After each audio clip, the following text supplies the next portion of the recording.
Chapter 1189, Winter Gifts Day.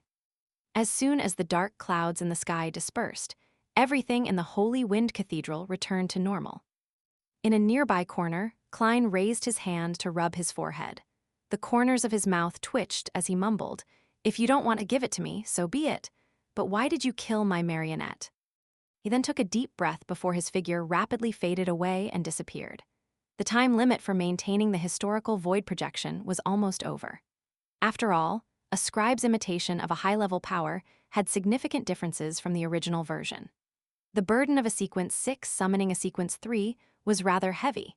Even if a scholar of yore could transfer his consciousness over and reduce the spirituality expenditure, it was impossible for Fors to keep it up for too long.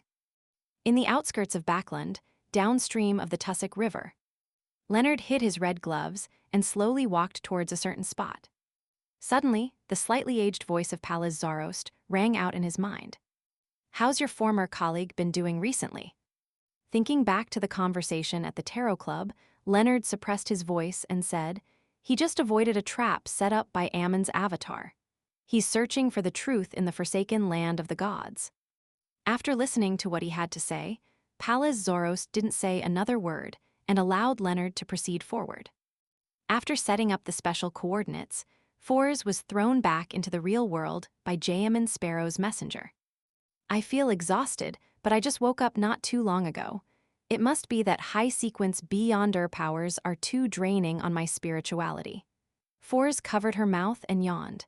She looked at Zio with a haggard expression. "That's possible," Zio agreed with her friend's judgment.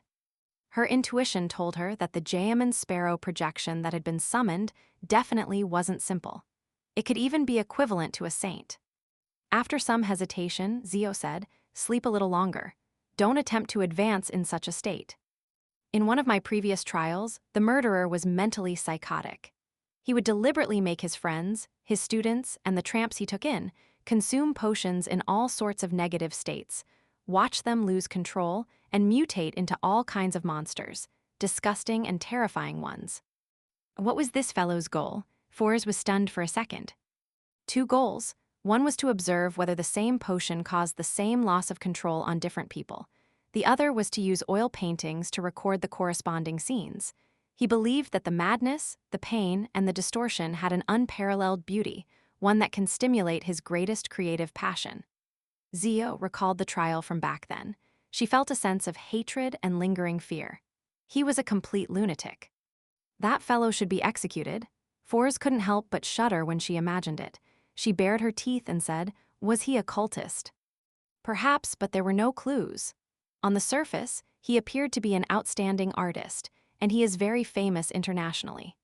If it wasn't for more than 5 of his students and friends who had disappeared over the past few years, attracting our attention, then he might have had to wait until he completely went mad and lost control, becoming a monster, before this matter would be discovered. Zio suddenly paused for a moment before saying, "Back then, everyone in the law enforcement team that opened his hidden basement vomited. There were all kinds of mutated and terrifying corpses, and hanging overhead were all kinds of harrowing, yet charming oil paintings. A hateful fellow, but it's also a very attractive story." Fors thought for a moment and pressed, "Was he a devil?" "No, he's a psychiatrist." Zio rejected her friend's guess. "You sentenced him to death," Fors asked in anticipation. Zio shook her head. "His defense lawyer convinced me that he's more suited to be a sealed artifact researcher." "There's a lawyer, you have lawyers at the paranormal court. Isn't it all a direct trial?" Fors asked in surprise. Zio straightened her blonde hair and said, "There are some beyonders from the lawyer pathway among us who also need to act. Of course, they don't know that they're acting." "All right." Fors yawned again and pointed to the reclining chair beside the fireplace. "I'll sleep for a while. Don't you have work?" "We can take days off," Zio replied succinctly. Fors didn't ask further as she walked to the fireplace and collapsed into it. About 2 to 3 hours later, she woke up and cogitated for 15 minutes.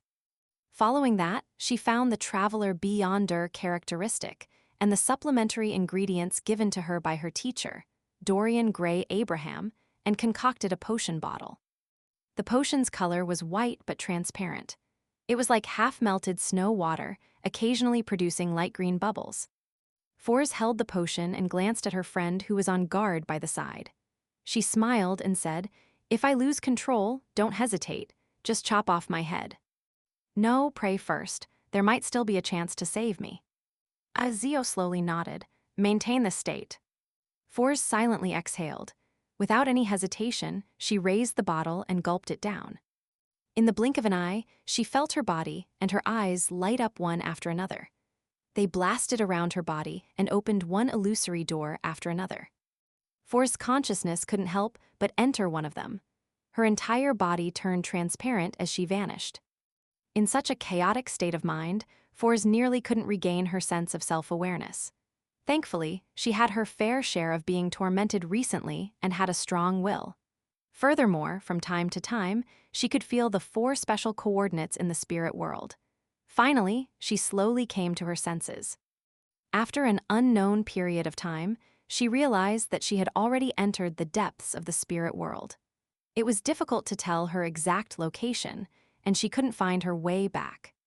With the help of the 4 special coordinates, Fors slowly traversed back to a familiar spot, leaving the saturated, stacked colors and the thin fog before walking out of the spirit world. The 4 special coordinates weren't only used to help me find a way back, they can also effectively maintain my self-awareness. Teacher is only a sequence 7, so without any actual experience, it's inevitable for him to miss out on such knowledge. As Fors thought, she cast her gaze towards Zio and smiled slightly. "I'm a traveler." Zio heaved a sigh of relief and asked curiously, "What new Beyonder powers did you get?" "The main one is teleportation. Also, invisible hand. In addition, the number of demigod-level Beyonder powers I can record has increased to 4. The actual effects should be close to that of a sequence 4. Fors examined herself. She then raised her hand and pulled out a tarot card from across the room, one used for divination. It was a person with a scepter in his right hand that pointed towards the sky. His left hand pointed to the earth. In front of him were people like the Holy Grail, a scepter, a sword, star coins, the magician card. Every year's longest night was the birthday of the Evernight goddess, commonly known as the Winter Gifts Day. On this day, all Evernight believers would head to a nearby cathedral to witness the sunset of the sun. When night fell, they would participate in Mass, enjoy a holy meal, listen to the hymns, and do all sorts of activities. The year 1350, for Loan's Evernight believers, was a very heavy year. The intensity of the war and the cost of items had made them lose the good mood they had. However, on Winter Gifts Day, they still came out of their houses. This was because the Church of Evernight was going to hold a massive Mass in the various large public squares to placate the souls that had passed away. At the same time, many foundations would distribute food vouchers at the Mass. People who received them could be able to obtain the corresponding items in any of the relief points or cathedrals. This led to Storm and Steam believers who didn't celebrate Winter Gifts Day to head for the nearest square. Westboro Memorial Square, where George III was blasted to death. Dressed in a black cloak while walking her golden retriever, Susie, with a leather bag on her back, Audrey walked among the nobles looking refined. Her expression didn't seem abnormal, but she hid some pain and guilt. She had obtained the blood of an elderly mind dragon. After concocting the manipulator potion, she placed it in the small bag Susie was carrying. Susie was already a sequence 6 hypnotist.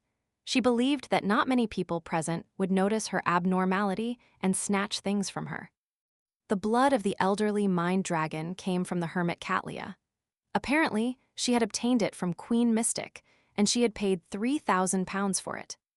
This was in line with her expectations, as she didn't really want to obtain the ingredients from the psychology alchemists. After all, her direct superior, H. Vin Rambus, had only died a few months ago. To collect the items needed for an advancement, it made it inevitable for people to suspect her. As for the other members of the psychology alchemists, they had the ability and intelligence to notice this point. Besides, after becoming a demigod, one has to come into contact with the psychology alchemists' counselors. According to Mr. World, there might be an angel from the mind domain hidden amongst them. I'll continue making preparations. With a suitable opportunity and excuse, I'll consider raising my position in the organization. I'll hide my strength for now. The blonde Audrey lifted the ends of her skirt slightly and slowly walked towards her predetermined spot. Along the way, many nobles extended their hands to her in a friendly manner, hoping to help this beautiful, noble, and weak young lady through the crowd. However, these were all blocked by Earl Hall. He got his eldest son, Hibbert, to be in charge of his youngest daughter while he held his wife's arm and walked ahead.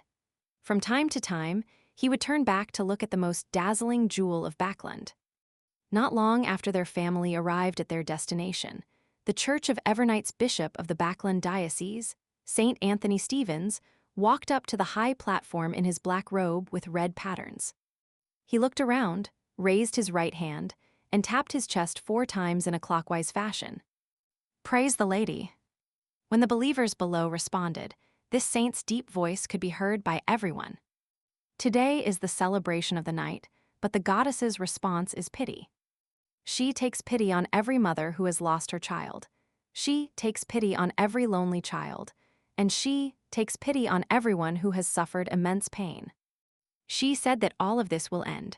All the suffering will return to silence and repose.